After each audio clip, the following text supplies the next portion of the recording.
बिस्मिल्लाहिर्रहमानिर्रहीम। अस्सलाम वालेकुम प्यारे बच्चों। आज हम एक नया टॉपिक पढ़ने जा रहे हैं जिसका नाम है सिंपल इक्वेशंस। क्लास है 7th, सब्जेक्ट मैथमेटिक्स। तो सिंपल इक्वेशंस पढ़ना है हमें आज। तो हमने पिछले यूनिट में पढ़ा था एक्सप्रेशंस, अलजेब्रिक एक्सप्रेशंस। अगर मैं आपको कुछ एक्सप्रेशन लिखूंगा, 2x एक एक्सप्रेशन है, 3x, 9y etc. These are algebraic expressions.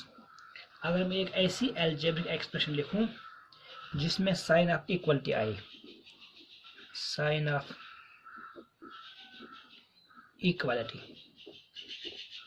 जैसे कि मैं लिखूंगा यहाँ पर एक स्टेटमेंट लिखूंगा मैं, the cost of 1 dozen banana is ₹80। तो मैंने यहाँ पर एक स्टेटमेंट लिखा।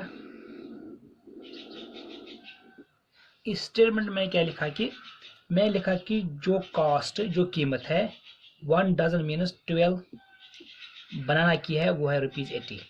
अगर यहाँ पर हम देखेंगे कि cost of 1 banana, cost of 1 बनाना वो कितना होगा वो है मालूम नहीं है।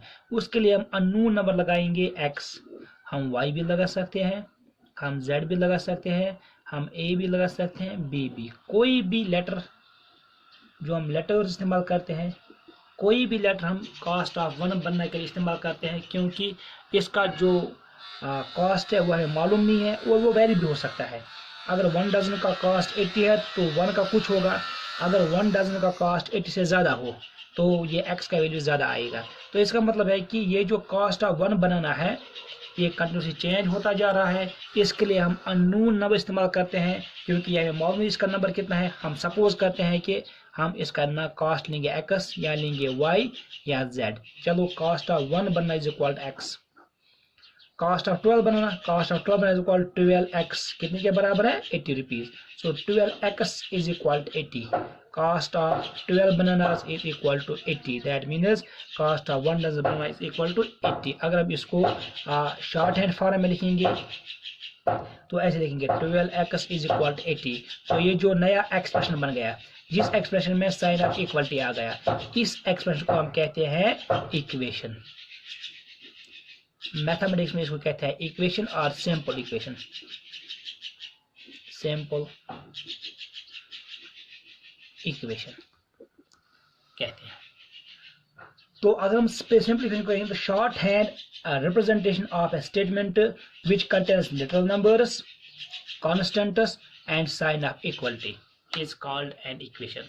तो शॉर्ट हैंड फॉर्म में, सिंपल फॉर्म में, जब हम एक ऐसे स्टेटमेंट को लिखेंगे जिस स्टेटमेंट में लिटरल नंबर भी आएगा, दैट मीन्स अननोन भी आएगा, जिस स्टेटमेंट में कांस्टेंट नंबर भी आएगा और जिस स्टेटमेंट में साइन ऑफ इक्वलिटी भी आएगा। मैं दूसरा लिखूंगा cost of 1 dozen banana and 1 dozen apples is ₹200। So अगर हम एक बनाना का लेंगे x और एक एप्पल का लेंगे y, तो cost of 1 dozen banana is equal 12x plus cost of 1 dozen apples is equal to 12y is equal to 200। तो यहाँ पर क्या हुआ, यहाँ पर भी ऑपरेशन आ गया, यहाँ पर अननोन भी आ गया, साइन ऑफ इक्वलिटी भी आ गई, कांस्टेंट नंबर्स भी आ गई।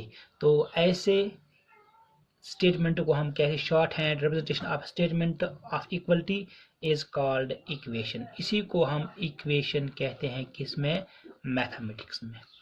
अब इस इक्वेशन में क्या क्या है, जो यहाँ पर मैंने x का वैल्यू लगाया, जो x है अननोन है, अननोन क्योंकि इनका वैल्यू हमें मालूम नहीं है, इनका वैल्यू हमें निकालना है, इनको वेरिएबल्स कहते हैं। अननोन जो इस्तेमाल हो गए कि इसमें एक इक्वेशन में, उनको वेरिएबल्स कहते हैं। वेरिएबल मीन्स जिनका वैल्यू, जिनका कॉस्ट और जिनका वैल्यू वेरी हो विद टाइम, वेरी होता है। वेरी कैसे होता है, देखो अगर केले सस्ते होंगे तो एक केले का कीमत 5 रुपये भी हो सकता है, अगर केले महंगे हुए तो 10 रुपये भी हो सकता है एक केले का कीमत, या एक केले की कीमत 8 रुपये भी हो सकती है, एक केले की कीमत 6 रुपये भी हो सकती। अगर 5 रुपये हो गई तो 60 रुपये हो गई वन दर्जन, वन डजन। अगर 10 रुपये तो 120 रुपया हो गया वन डजन। अगर 8 रुपया 96 रुपया हो गया वन डजन। अगर 6 रुपया 72 रुपये हो गए वन डजन। तो इसका मतलब यह है कि हम इस इक्वेशन में जो अननोन नंबर इस्तेमाल करते हैं उसको वेरिएबल कहते हैं, और वेरिएबल के साथ जो number direct attach with multiplied with this variable it is called coefficient, और ये हमेशा कांस्टेंट रहता है कोएफिशिएंट का value, and it's called coefficient of variable, coefficient of variable. और लास्ट में जो हम लिखते हैं नंबर जिसके साथ वेरिएबल नहीं होता है उसको कांस्टेंट टर्म कहते हैं, कांस्टेंट टर्म। तो अब मैं यहाँ पर लिखूंगा 12x is equal to 80, it is an equation. इस इक्वेशन में दो हिस्से हैं, एक है जो साइन ऑफ इक्वलिटी है, इसके लेफ्ट में एक हिस्सा है, और साइन ऑफ इक्वलिटी के राइट में एक हिस्सा है। जो लेफ्ट में हिस्सा है उसको कहते हैं left hand side of an equation, and इसको कहते हैं right hand side of N equation. इस इक्वेशन दो हिस्से होते हैं, एक होता है लेफ्ट हैंड साइड और दूसरा होता है right hand side of the equation. ये कुछ इंट्रोडक्शन थी इक्वेशन के मुताबिक। तो अब हम कल इससे आगे जो इसके बाद आता है वो डिस्कस करेंगे इंशाल्लाह।